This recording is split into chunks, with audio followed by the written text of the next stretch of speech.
Kapal selam ketiga Indonesia sampai di dermaga Koar Matim Surabaya Senin pagi pukul 10. Kapal buatan Korea Selatan ini dipesan dengan sistem TOT atau Transfer of Technology. Setelah mendapat alih teknologi, PT PAL nantinya akan membuat kapal selam sendiri untuk melengkapi target Indonesia memiliki 12 kapal selam. Indonesia memesan 3 kapal selam dari kapal selam buatan Daewoo Shipbuilding and Marine Engineering. 2 kapal selam dibuat di Korea Selatan dan 1 akan diproduksi PT PAL. Kapal tipe Changbogo ini memiliki panjang 61,3 meter, diameter 6,2 meter dan berat mencapai 14.000 ton. Kapal selam ini bisa meluncurkan rudal dari dalam air dan dapat menyebarkan ranjau. Kapal selam ini juga memiliki 8 peluncur torpedo Black Shark yang dapat meluncur hingga 50 km dengan kecepatan 50 knot. Kecepatan maksimal kapal selam Nagasapa sendiri adalah 21 knot dan mampu menjelajah hingga 18.000 km. Kapal ini bersandar langsung di dermaga kapal selam Koar Matim Surabaya langsung dari Korea Selatan. Dalam perjalanan selama 15 hari, kapal tidak bersandar sama sekali di negara manapun. Satu kapal ini kurang lebih 4,5 triliun, satu buah. Relatif mahal, tapi lama pembuatannya juga. Itu sebenarnya kalau kapal selam seperti ini memang relatif 3-4 tahun gitu kan. Belum ada negara yang mampu membuat 3 tahun gitu. Oleh sebab itu karena teknologi juga harus betul-betul diperhatikan. Kapal selam ini harus mampu menyelam paling tidak operasional depthnya di 300 meteran. Sehingga butuh teknologi, material dan sebagainya untuk mampu melaksanakan tugas peperangan bawah air pada kedalaman tersebut gitu. Oleh sebab itu pembangunan kapal selam relatif bukan lebih lah. Memang harus teliti, cermat dan betul-betul perhitungan yang matang karena risikonya tinggi. Kami sudah terhubung dengan koresponden CNN Indonesia Wida Subianto di Surabaya, Jawa Timur. Wida, bagaimana peran KRI Nagapasa ini dalam memperkuat alutsista TNI kita? Ya, Elvira, selamat siang. Sebelumnya, saya ingin mengajak Anda melihat lebih dekat bagaimana penampakan secara dekat dari kapal selam Nagapasa 403 ini. Tampak di belakang saya, ini adalah kapal selam Nagapasa 403 yang memiliki panjang sekitar 63 meter dengan diameter kurang lebih 6 meter, di mana ketika di dalam air ini kecepatannya maksimal bisa mencapai 21 knot, ketika snorkeling atau di permukaan air ini 11 knot. Beratnya sendiri kalau di dalam air ini mencapai 14.000 ton, sedangkan ketika di permukaan ini sekitar 12.000 ton. Dan istimewanya dari kapal selam ketiga yang aktif di Republik Indonesia ini adalah dia memiliki kemampuan torpedonya ini bisa melemparkan rudal di dalam air dengan kecepatan rudal mencapai 50 km.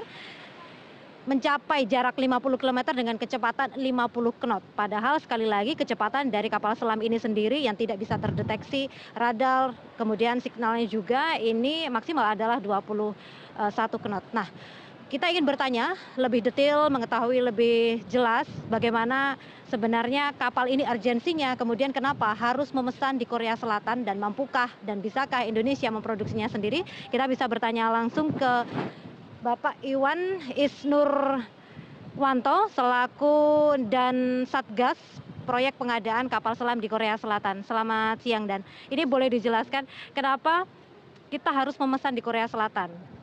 Tendernya bagaimana? Apakah juga ada referensi dari negara lain sebenarnya?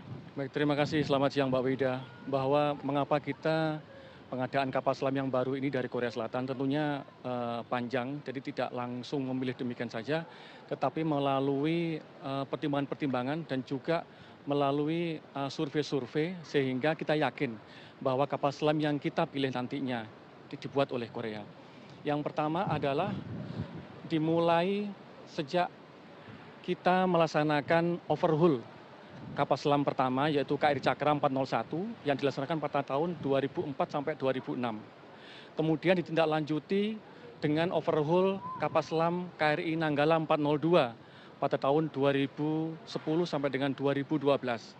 Dengan adanya pertimbangan-pertimbangan dan kerjasama yang telah kita bina selama ini, hubungan yang baik dan juga kemampuan dari DSME sendiri selaku galangan yang membangun kapal selam, flashback sebelumnya. bahwa mereka sudah bisa membangun kapal jenis Changbogo kelas 209 1200. Sehingga dari pengalaman kemampuan mereka sendiri untuk membangun, kemudian keberhasilan kapal selam Cakra dan Nanggala di overhaul di Korea Selatan, sehingga mengapa pada tahun 2011 kita tanda kontrak untuk pengadaan 3 kapal selam kelas 209 1400. Dengan catatan bahwa 2 kapal selam pertama akan dibangun di Korea secara total seluruhnya, dan yang kapal ketiga akan diselesaikan di PT PAL. Dan saat ini alhamdulillah kapal selam pertama pada pagi hari ini kurang lebih jam 10 sudah diterima atau datang di pangkalan kapal selam dan langsung diterima Bapak Kasal. Dan untuk kapal selam kedua sekarang ini dalam proses latihan-latihan untuk pengecekan, dan kapal selam ketiganya sekarang dalam proses pembangunan di PT PAL. Kemudian ini kan harganya 1 unit ini Pak ya, kapal selam ini kan mencapai 4,5 triliun gitu. Nah, urgensinya kalau untuk alutsista di Indonesia sendiri dibandingkan alutsista yang lain, kapal selam ini bagaimana Pak? Begini Mbak, mengapa kapal selam ini sangat diperlukan oleh Indonesia? Karena sebenarnya bukan hanya Indonesia, seluruh angkatan laut dunia.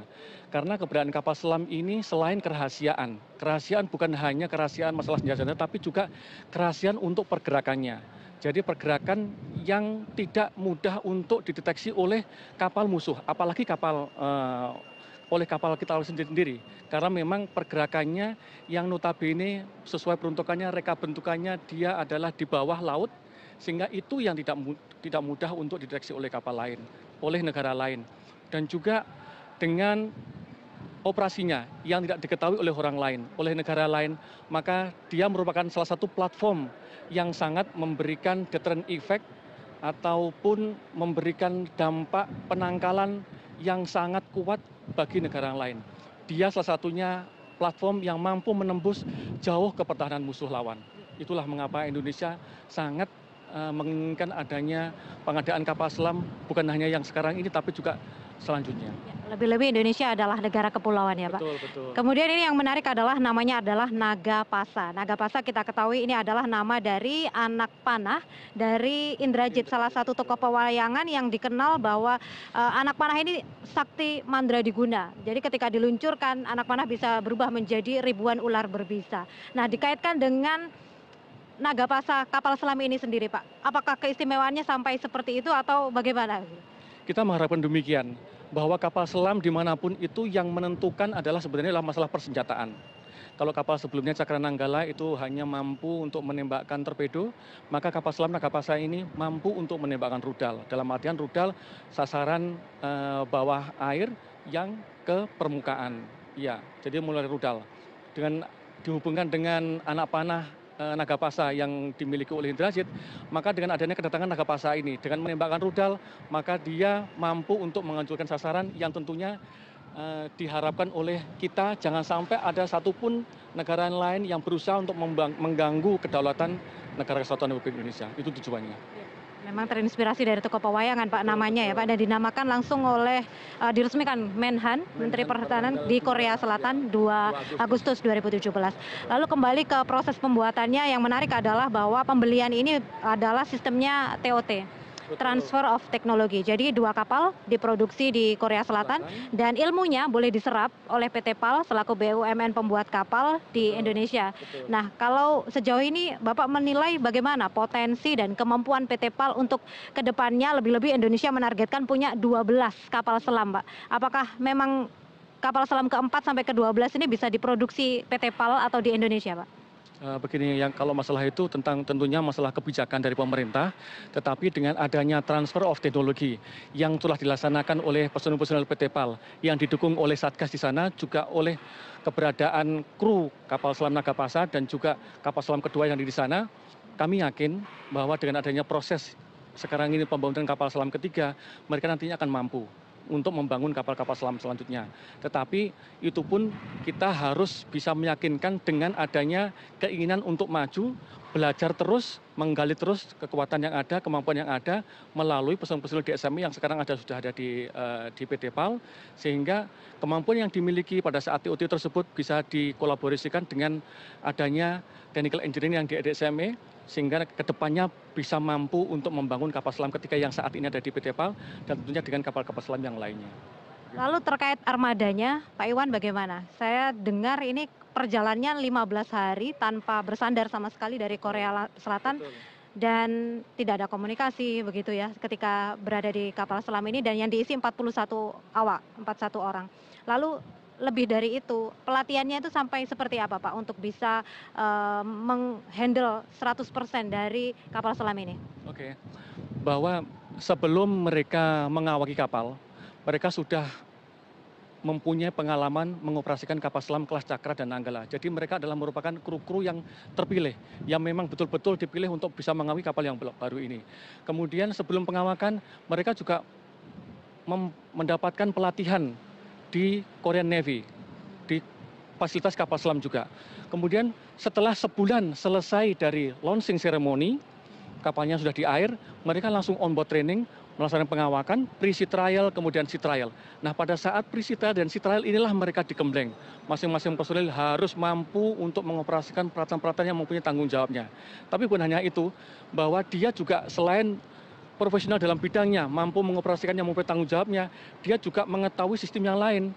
Sehingga dia tidak berdiri sendiri, dia bisa berkolaborasi antara satu personil dengan lainnya untuk bisa mengoperasikan bersama-sama sesuai dengan sistem, sehingga bisa bersama-sama membawa kapal selam ini. Kemudian tadi masalah komunikasi, tentunya ada komunikasi, pasti ada komunikasi, karena kita dalam perjalanan ke Korea, dari Korea ke Indonesia, itu kita menggunakan sistem komunikasi yang tersendiri, itu adalah untuk pengontrolan, pengendalian yang dilaksanakan oleh Mabes TNI AL. Sehingga komunikasi hanya ke sana saja. Tidak bisa kita komunikasi dengan keluarga, nggak bisa. Karena di tengah laut kita tidak ada signal, tidak ada apa, kemudian televisi juga tidak ada. Jadi kemampuan personil dari masing-masing individu pengawak kru inilah yang bisa membawa kapal selam ini selamat sampai dengan pangkalan Surabaya. Kemampuan untuk membawanya, percaya diri untuk membawanya, karena mereka sudah digembleng sekian lamanya. Baik, terima kasih Pak Iwan atas waktunya. Terima kasih. Ya Elvira, jadi betul sekali bahwa awak yang membawa kapal ini dari Korea Selatan semenjak 15 hari yang lalu ini selama 15 hari memang berada menyelam, sesekali memang berada di permukaan namun tidak bersandar sama sekali di negara manapun selama 15 hari ini. Dan komunikasi yang dilakukan ini murni hanya untuk komunikasi dinas, tidak bisa berkomunikasi terhadap keluarga misalnya. Dan selain itu 41 awak ini tidak hanya on board training saja ketika kapal sudah diresmikan, namun juga 1-2 tahun dari 41 personil ini sudah berlatih di Korea 1-2 tahun yang lalu. Elvira. Luar biasa ya, kita harapkan ini bisa memperkuat alutsista kita untuk di masa mendatang. Terima kasih Wida, informasi Anda langsung dari Surabaya, Jawa Timur.